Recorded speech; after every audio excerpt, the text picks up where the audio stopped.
ইতিমধ্যেই আপনারা সিএসসিএ যে ম্যাথের যে সিলেবাসটা আছে এটা আপনারা পেয়ে গেছেন ডিটেলস বা বিস্তারিত।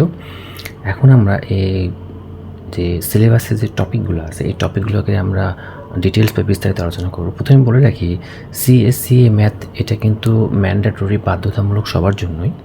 কিন্তু আমরা জানি যে আসলে আমাদের সায়েন্স, আর্টস, কমার্স আছে এবং আমরা জানি যে ক্লাস 9 পর্যন্ত আসলে হ্যাঁ 9-এ যারা আর্টস কমার্সে পড়ে তাদের গণিতটা খুব একটা সাধারণ গণিত এবং উচ্চতর গণিত নাই, এবং ইন্টারমিডিয়েটে কোনো গণিতই নেই। যাই হোক, তাহলে এখানে কিন্তু খুব বেসিক লেভেলের প্রশ্ন আসবে।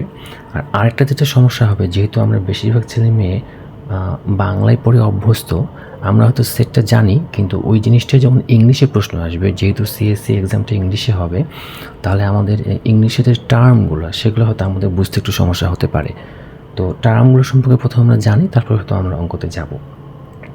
তো ওখানে কিন্তু দেওয়া আছে বেসিক ডেফিনেশন সিলেবাসে, সেটের ফান্ডামেন্টাল বা বেসিক জিনিসগুলো, যেগুলো কিছু কি বিধি, তারপরে সেটের প্রকারভেদ, সেটটি কীভাবে প্রকাশ করা হয়। তো এগুলো হয়তো আমরা অনেকে জানি, তো অনেকে যারা জানি না, যারা ভুলে গেছে, তাদের জন্য আবার ঝালাই করে নেওয়া হবে। এবং সবচেয়ে বড় বিষয় যেটা, সেটা হচ্ছে যে ইংলিশ টার্মগুলোর সঙ্গে আমাদের পরিচয় হওয়া। তো প্রথমে দেখি যে আসলে সেটের খুবই বেসিক আলোচনা, সেটা হচ্ছে সেট। তো আমরা জানি সেট কাকে বলে এবং সেট কীভাবে প্রকাশ করা হয়, তা একটু মনে করিয়ে দিই।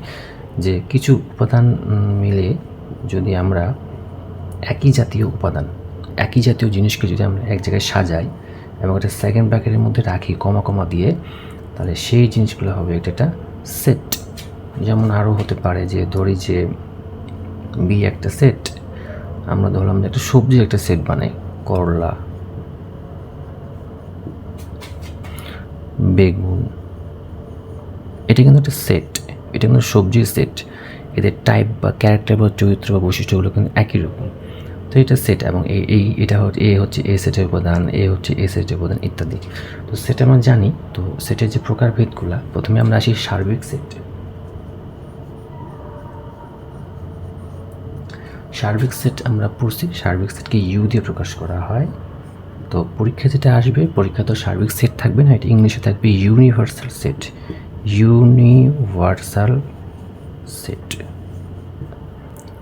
তো সার্বিক সেটটা কেমন হবে, যেটা আমরা যখন এটা অঙ্ক করবো তখন অঙ্কতে আমরা দেখব। এরপরে আছে উপসেট।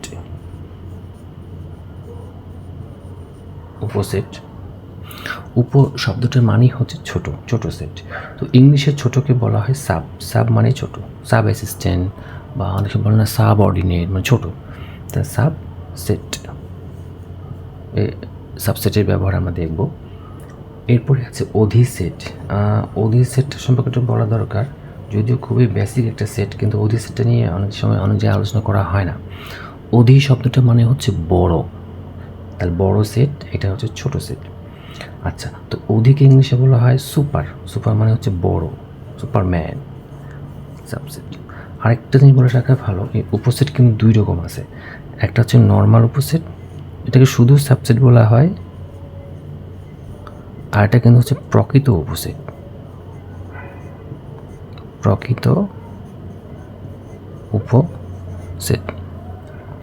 তো এই প্রকৃত উপসেট কে ইংলিশে কিন্তু বলা হয় প্রপার সাবসেট।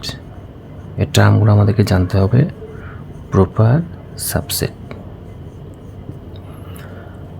তাহলে উপসেট অধিসেট গেল। এরপরে আছে আমাদের ফাঁকা সেট।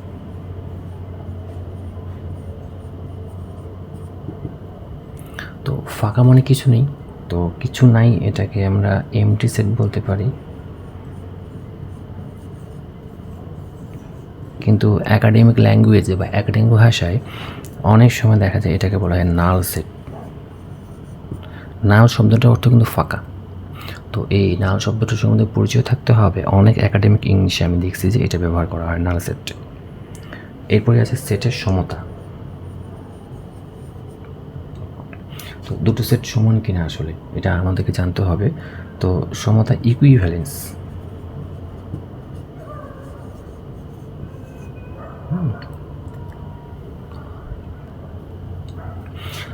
আচ্ছা, এরপরে শান্ত সেট আছে। শান্ত সেট মানে যে সেটের উপাদান গণনা করা যায়। যেমন আমি এখানে গণনা করতে পারতেছি, এখানে 3টা উপাদান আছে, এই হচ্ছে একটা শান্ত সেট।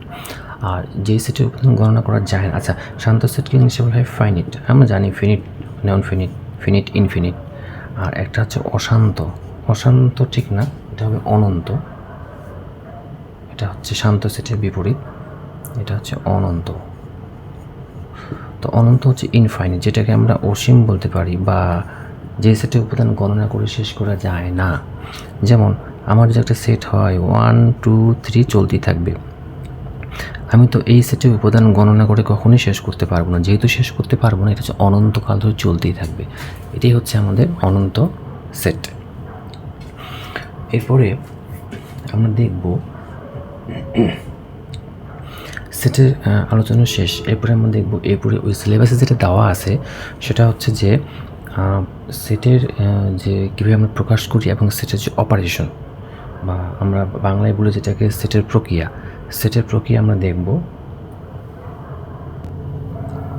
আমরা দেখব সেটের প্রক্রিয়া। তো সেটের প্রক্রিয়া শব্দটার সঙ্গে হয়তো আমরা পরিচিত না, কিন্তু অঙ্কটা করার সময় ঠিকই বুঝতে পারবো যে আচ্ছা এটাকে প্রক্রিয়া বলা হয়। তো এটাকে ইংলিশে বলা হয় অপারেশন, বাংলায় বলা হয় প্রক্রিয়া। তো সেটের প্রক্রিয়া অনেক ধরনের আছে। তো প্রথমে আমরা দেখি যে আসলে অন্তর, সেটের যে অন্তর থাকে, এই অন্তরটা আমরা এটাকে বিয়োগ বলতে পারি সহজ ভাষায়। তো ইংলিশ এটাকে বলে ডিফারেন্স, ডিফারেন্স মানে আমার এ এ বিয়োগ বি, সেটের ভাষায় এটাকে বলা হয় এ থেকে বি অন্তর, বা এ থেকে এ ও বি এর অন্তর। এটাকে আরেকটা প্রক্রিয়া প্রকাশ করা হয়, সেটা হচ্ছে এই চিহ্ন দিয়ে প্রকাশ করা হয়। এরপরে আছে পূরক, পূরক সেট, পূরকও কিন্তু একটা অপারেশন, সেটের প্রক্রিয়া। তো এটাকে ইংলিশে বলা হয় কমপ্লিমেন্ট, কমপ্লিমেন্ট। আর এটাকে প্রকাশ করা হয়, ধরি যদি বলে এর পূরক নির্ণয় করো, তাহলে মাথায় একটা টান দিয়ে এর পূরক প্রকাশ করা হয়, অথবা এর পাওয়ার সি দেওয়া হয়। আমরা কিন্তু অনেক সময় খেয়াল করি যে সিটা কেন দেওয়া হয়েছে, এই যে কমপ্লিমেন্ট থেকে সি আসছে, তাহলে এটার সূত্রটাও ঠিক একই রকম, এই অন্তরের মতো। পার্থক্যটা হচ্ছে এখানে যে কোনো দুইটা সেটের অন্তর হয়, আর এখানে ইউ থেকে অন্তর হয়, যার কথা বলা হয় এটা যদি এ হয় তাহলে ইউ বাদ এ, মানে এই অন্তরটা, এটা যদি বি হয় তাহলে ইউ বাদ বি। আমরা এটা ডিটেলস বা বিস্তারিত দেখব যখন এটা পুরো আমরা অঙ্ক করব। এরপরে আছে সেটের সবচেয়ে বেশি ব্যবহৃত যে দুটো, সেটা হচ্ছে আমার সংযোগ, এটাকে আমরা ইউনিয়ন নামে চিনি, এটা অবশ্য আমরা সবাই চিনি, যেমন A union B, A B এবং ইউনিয়ন। ইউনিয়ন মানে হচ্ছে দুটো জিনিসের মধ্যে জোড়া লাগাই দেওয়া, আমরা অঙ্কতে দেখব পরে। এরপরে হচ্ছে ছেদ, তো ছেদ মানেই হচ্ছে ইন্টারসেকশন, ইন্টারসেকশন মানে আমরা এটাকে প্রকাশ করা হয় এই যে এই চিহ্ন দিয়ে একটা, এটাকে আমরা সহজ করে বলতে পারি মিল, অনেকে বলতে পারে গোসাগু, হ্যাঁ তাও হবে। শুধু আমরা চিহ্নটা মনে রাখবো, ইন্টারসেকশনটা এইভাবে লিখতে হয়, ইউনিয়ন এইভাবে লিখতে হয়, এটাকে ইউনিয়ন বলে, এটাকে ইন্টারসেকশন বলে। এটা মানে হচ্ছে লসাগু আমরা বলতে পারি সহজ করে মনে রাখার জন্য। লসাগুতে কি হয়, কমন আনকমন মিল অমিল সব নিতে হয়, আর গসাগুতে কি হয়, শুধু মিলগুলো নিতে হয়, যাদের মধ্যে মিল বা কমন আছে এগুলো নিতে হয়। তো এটা মোটামুটি গেল। এরপরে আসে যেটা ভ্যানচিত্র, ভ্যানচিত্র কিন্তু আসলে প্রক্রিয়া না হলেও সেট কীভাবে আমরা প্রকাশ করব সেটা দেখানো হয়, এবং এটাকে লেখা হয় ভ্যান ডায়াগ্রাম, ডায়াগ্রাম। আমরা পরে দেখব এই ভ্যানচিত্র, আমরা আলাদা একটা ভিডিও করব ভ্যানচিত্র বোঝানোর জন্য, খুবই সহজ একটা জিনিস, কিন্তু ওটা বোঝার কনসেপ্টটা একটু আলাদা। এরপরে যেটা আছে সেটা হচ্ছে নিশ্চিত এবং ছেদ। এই যে নিশ্চিত এবং ছেদটা আমাদেরকে দেখাইতে হয়, আমি চিত্রের সাথে দেখাইতে পারি। যেমন এটা একটা সেট, এটা একটা সেট, এটা একটা এ একটা সেট, বি একটা সেট। এই দুটো সেটের মধ্যে কিন্তু কোনো মিল নাই, কোনো ছেদ করেনি, টাচ করেনি, এটাকে বলতে পারি আবার নিশ্চিত। ইংলিশে যেটাকে বলো ডিসজয়েন্ট।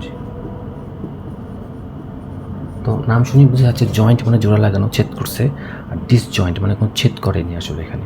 আর এরপরেরটাই হচ্ছে ছেদ, এই যে ইন্টারসেকশন বা ছেদ, হ্যাঁ। তো ছেদ গেল এবং নিশ্ছেদ গেল।